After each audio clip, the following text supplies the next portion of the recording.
Hello everyone, welcome back to my another vlog.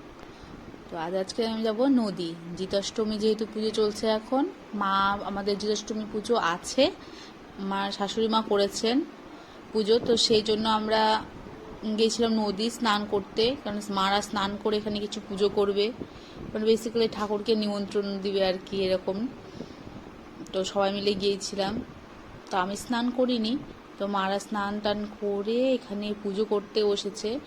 দেখছো এখানে 7টা বাঁশের পাতা, 7টা জিয়ালা গাছের পাতা নিয়ে সেখানে 7টা হলুদের গোটা, 7টা আমলা, আর 7টা হচ্ছে ওই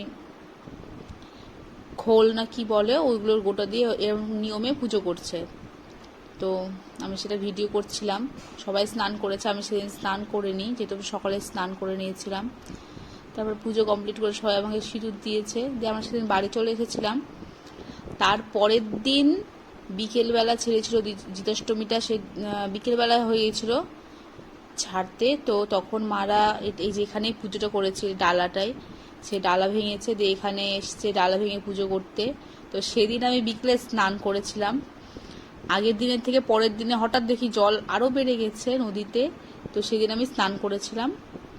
তো মারা এখানে পুজো টুজো করছে, পুজো করতে করতে সন্ধ্যা লেগেই গিয়েছিল আমাদের। তো আমি এখানে ভয়ে ভয়ে জলে নামছি, আমার খুব ভয় নদীতে, তাও আমি সাহস করে নামছি। আমার খুব ভয় করে, আমি একা স্বাভাবিক জলে নামি না, তাও এখন নামছি। মা ওখান থেকে আমাকে বলছে বেশি দূরে যাবি না। তো এখানে এরকম করে মাথায় করে ভাসিয়ে দিবে, এটা হচ্ছে মানের পাতাতে আছে। আবার সামনে বছর আবার এই জিতাষ্টমীর ব্রত আসবে, তখন মারা করবে আবার, এখন আমাদেরকে দেয়নি। So thanks for watching. দেখা হচ্ছে